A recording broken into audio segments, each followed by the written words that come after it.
നമസ്തേ, സർവം ശ്രീ കൃഷ്ണാർപ്പണമസ്തു. പുതിയൊരു വീഡിയോയിലേക്ക് എല്ലാവർക്കും സ്വാഗതം. ഓം നമഃ ശിവായ, ഓം നമഃ ശിവായ, ഓം നമഃ ശിവായ. ശിവ ഭഗവാന്റെ മൂർത്തിരൂപങ്ങൾ ഏതൊക്കെയാണ്? സൃഷ്ടിസ്ഥിതി സംഹാരങ്ങളിൽ സംഹാരകാരകനായ ശിവൻ തമോഗുണ മൂർത്തിയാണ്. ശിവൻ പൂശുന്ന ചുടലഭസ്മം, ധരിച്ചിരിക്കുന്ന അസ്ഥിമാല, കപാലം, വസിക്കുന്ന ചുടലക്കളം, ആഭരണമായിരിക്കുന്ന സർപ്പങ്ങൾ, കണ്ടത്തിലെ വിഷം, ത്രിനേത്രം തുടങ്ങിയവയെല്ലാം സംഹാരത്തിൻ്റെയോ മരണത്തിൻ്റെയോ പ്രതീകങ്ങളാണ്. വിഷ്ണുവിന് സാളഗ്രാമമാണെങ്കിൽ ദേവിക്ക് ശ്രീചക്രം. ഇതുപോലെ ശിവന് ശിവതത്വത്തിൻ്റെ നിരംഗകൽപ്പനയായ ശിവലിംഗമാണ് പൊതുവെ ആരാധിക്കപ്പെട്ടു വരുന്നത്. ലിംഗം എന്ന പദത്തിന് പ്രതീകം, അർത്ഥം തുടങ്ങിയ അർത്ഥകൽപ്പനകളാണുള്ളത്.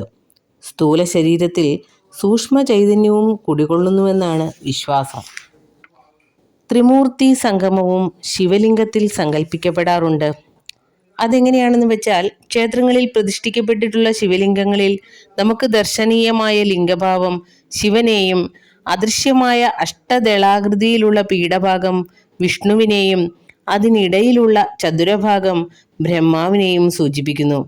അതുകൊണ്ട് ശിവക്ഷേത്രങ്ങളിൽ ത്രിമൂർത്തി ചൈതന്യം കുടികൊള്ളുന്നുവെന്നാണ് വിശ്വാസം. സാധാരണ ശിവപ്രതിഷ്ഠകൾക്ക് പുറമെ സദാശിവൻ, മൃത്യുഞ്ജയൻ, ദക്ഷിണാമൂർത്തി, കിരാതമൂർത്തി, അഘോരമൂർത്തി, നീലകണ്ഠൻ, ചന്ദ്രശേഖരൻ, വിശ്വനാഥൻ, ശ്രീകണ്ഠൻ, ഉമാമഹേശ്വരൻ, സ്ഥാണുമലയൻ, നടരാജൻ, അന്തിമഹാകാളൻ എന്നിങ്ങനെ ശിവന് എണ്ണമറ്റ മൂർത്തിഭേദങ്ങളുണ്ട്. ദക്ഷിണാമൂർത്തിക്ക് തന്നെ യോഗ ദക്ഷിണാമൂർത്തി എന്നും ജ്ഞാനദക്ഷിണാമൂർത്തി എന്നും ഇങ്ങനെ വിവിധ ഭാവഭേദങ്ങളുണ്ട്. നടരാജൻ ശിവന്റെ പ്രസിദ്ധമായ ഒരു രൂപമാണ്. പ്രപഞ്ചത്തിൻ്റെ താളാത്മകമായ ചലനത്തിൻ്റെ പ്രതീകമാണ് ശിവതാണ്ഡവം. ശൈവമതത്തിലെ ഏറ്റവും പ്രാധാന്യമർഹിക്കുന്ന രൂപകൽപ്പനയാണ് അർദ്ധനാരീശ്വരൻ. ശക്തിയുമായി ചേരുമ്പോൾ മാത്രമാണ് ശിവന് കർമ്മശേഷി ഉണ്ടാവുന്നത്. കുംഭമാസത്തിലെ ശിവരാത്രി, ധനുമാസത്തിലെ തിരുവാതിര, പ്രദോഷം, വൃശ്ചികത്തിലെ കൃഷ്ണാഷ്ടമി, തിങ്കളാഴ്ചകൾ എന്നിവ ശിവക്ഷേത്രത്തിൽ പ്രധാനമാണ്.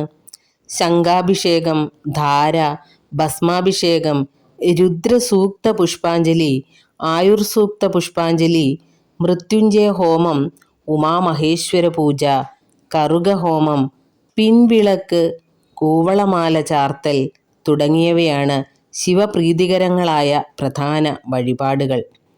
എങ്കിലും അഭിഷേകമാണ് പൊതുവെ ശിവഭഗവാന് പ്രധാനം. ശതകലശം, സഹസ്രകലശം തുടങ്ങിയ വിധത്തിലും അഭിഷേകം പതിവുണ്ട്. രുദ്രസൂക്തം കൊണ്ട് ശിവന് നടത്തുന്ന അഭിഷേകം അതിവിശിഷ്ടവും സർവപാപഹരവും സമ്പൽ സമൃദ്ധികരവുമായ വഴിപാടാണ്.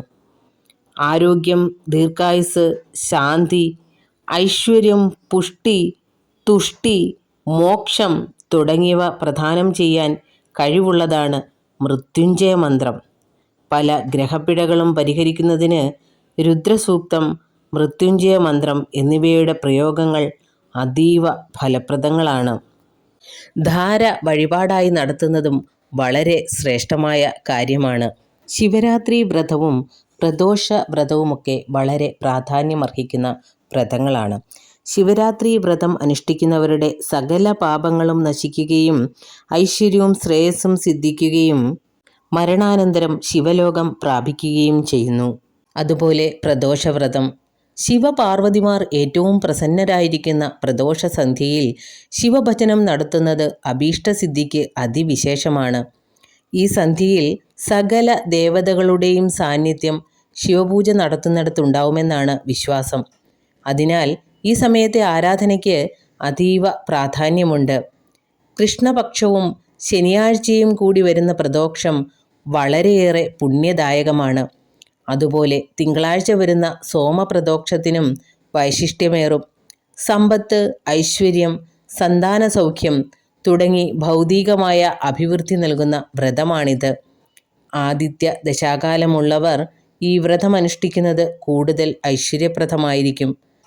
ജാതകത്തിൽ ഇഷ്ടദേവതയെ സൂചിപ്പിക്കുന്ന ഗ്രഹം ആദിത്യനായി വന്നാൽ അവർ പതിവായി പ്രദോഷവ്രതം അനുഷ്ഠിക്കുന്നത് ഐശ്വര്യപ്രദവും കൂടുതൽ ഫലപ്രദവുമായിരിക്കും. എല്ലാവർക്കും ശിവഭഗവാന്റെ അനുഗ്രഹത്തിനായി പ്രാർത്ഥിക്കുന്നു.